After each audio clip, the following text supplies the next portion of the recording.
अब तक की 5 अहम खबरें। अब तेज होने जा रही है इजराइल और फलस्तीन के बीच की जंग। 57 देशों ने कहा फलस्तीन को हर तरह की मदद देंगे। इमरजेंसी मीटिंग में लिए गए 20 बड़े फैसले। इस्लामिक सहयोग संगठन ने जद्दा में एक बैठक में गाजा के अल अहली अस्पताल पर हमले को युद्ध अपराध करार दिया है। मुस्लिम देशों ने उस दावे को सिरे से खारिज किया है जिसमें इजरायली शासन अस्पताल हमले से इनकार कर रहा है। ओआईसी कार्यकारी समिति की बैठक जद्दा में आयोजित की गई थी। इस बीच अमेरिका के राष्ट्रपति जो बाइडेन यहूदियों के साथ अपनी एकजुटता दिखाने के लिए इजराइल में थे। अमेरिका ने इजराइल की निंदा करने वाले प्रस्ताव को वीटो कर दिया है। इसके साथ ही जो 20 बड़े फैसले लिए गए वो थे। इस्लामिक देशों के संगठन ओआईसी ने फिलिस्तीनी लोगों के खिलाफ इजरायली सेना की आक्रामकता को तत्काल समाप्त करने और गाजा पट्टी पर लगाए गए घेराबंदी खत्म करने की अपील की। देशों के ग्रुप ने सभी देशों से गाजा पट्टी को पानी और बिजली सहित मानवीय चिकित्सा और राहत सहायता प्रदान करने की अपील की। मुस्लिम देशों ने गाजा पट्टी में अल अहली अस्पताल को निशाना बनाने की कड़ी निंदा की और इन युद्ध अपराधों को रोकने के लिए अंतर्राष्ट्रीय हस्तक्षेप की अपील की। नागरिकों की सुरक्षा पर ओआईसी ने जोर दिया। गाजा पट्टी के उत्तरी हिस्से को खाली करने के आदेशों को ओआईसी ने खारिज किया है। इस्लामिक देशों के ग्रुप ने इजरायली सेना के युद्ध अपराधों को रोकने और निर्णायक कार्यवाही नहीं करने के लिए यूनाइटेड नेशन जनरल असेंबली की कड़ी शब्दों में निंदा की है। संयुक्त राष्ट्र और सुरक्षा परिषद से फलस्तीनी लोगों के खिलाफ आक्रामकता को समाप्त करने, मानवीय सहायता के प्रवेश की इजाजत देने, नागरिकों की रक्षा करने और बढ़ती मानवीय तबाही को रोकने के लिए तत्काल उपाय करने की अपील की गई है। अल कुद्स और वेस्ट बैंक में इजरायली सेना और उपनिवेशवादी आतंकवाद द्वारा हमले में बढ़ोतरी के खिलाफ चेतावनी दी गई। इजरायली कब्जे वाली अधिकारियों द्वारा किए गए अपराधों को रोकने के लिए राजनीतिक, आर्थिक और कानूनी समर्थन सहित सभी स्तरों पर फिलिस्तीन राज्य की सरकार के समर्थन की पुष्टि की गई। समिति ने उन अंतर्राष्ट्रीय नेताओं की निंदा की जो इजरायली आक्रामकता का समर्थन करते हैं और इजराइल को दंडों से मुक्ति देते हैं। इस्लामिक देशों ने इस बात पर भी जोर दिया कि क्षेत्र में शांति, सुरक्षा और स्थिरता इजरायली कब्जे को समाप्त किए बिना नहीं हो सकती। अंतर्राष्ट्रीय नेताओं को अवैध इजरायली कब्जे को समाप्त करने और एक स्पष्ट समय सीमा के भीतर टू ट्रस्ट फॉर्मूले को आगे बढ़ाने की अपील की गई। ओआईसी ने कहा कि सदस्य देशों के मिशन से आग्रह किया जाता है कि वो ओआईसी की स्थिति को उन देशों और अंतर्राष्ट्रीय संगठनों को बताएं जिनसे वो मान्यता प्राप्त है।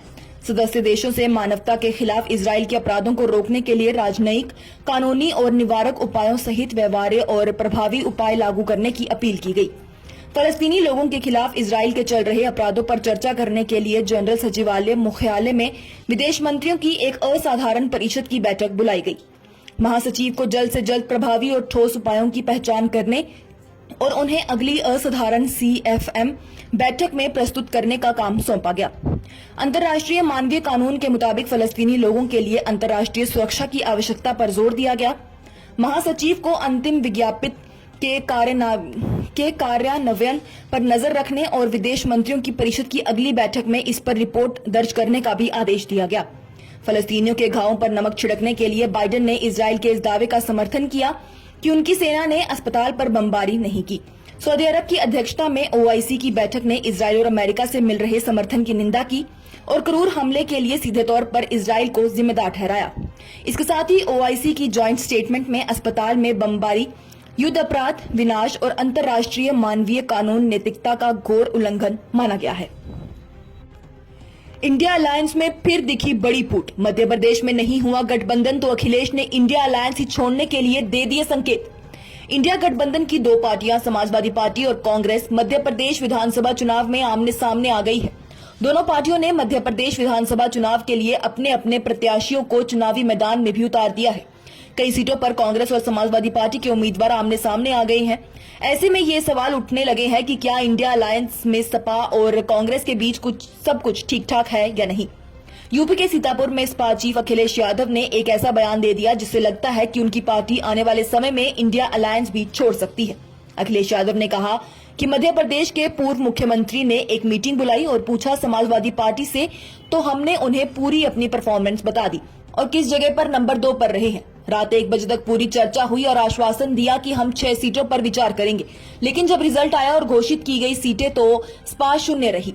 सपा चीफ ने आगे कहा, आगे ये मुझे अगर ये मुझे पहले दिन पता होता कि विधानसभा स्तर पर कोई गठबंधन नहीं है इंडिया का, तो कभी मिलने नहीं जाते। हमारी पार्टी के लोग, ना ही हम कभी सूची देते कांग्रेस के लोगों को और ना ही हम कांग्रेस के लोगों का फोन उठाते। अगर कांग्रेस ने ये बात कही होती कि गठबंधन नहीं, तो हम स्वीकार करते कि गठबंधन नहीं है।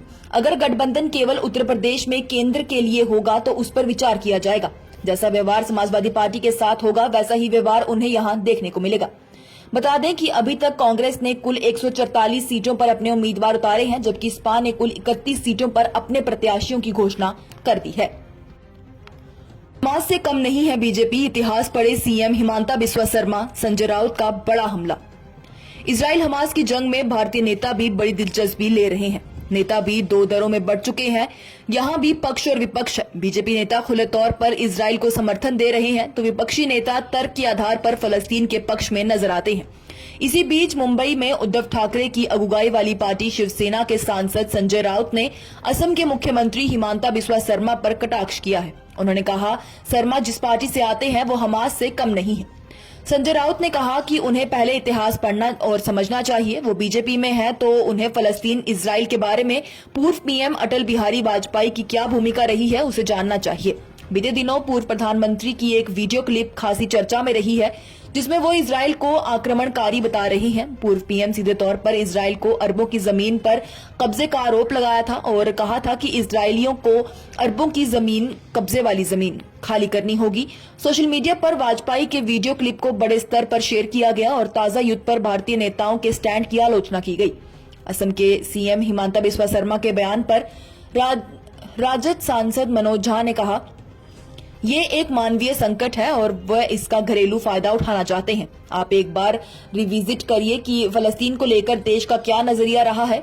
छत्तीसगढ़ के मुख्यमंत्री भूपेश बघेल ने कहा, हिमांता बिस्वा शर्मा वही शख्स हैं जिसके खिलाफ भाजपा वाले पानी पीकर जांच करते थे। जब से वो भाजपा में शामिल हुए हैं उनके खिलाफ सारी जांचें रुक गई हैं।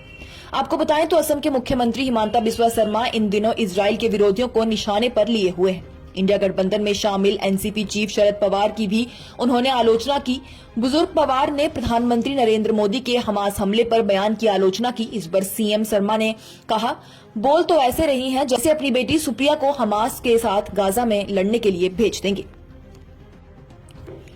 बीजेपी, कांग्रेस, आरएसएस की अगले चुनाव में जितनी सीटें आएंगी उससे ज्यादा सीटें मेरी रॉयल इनफील्ड के पास है।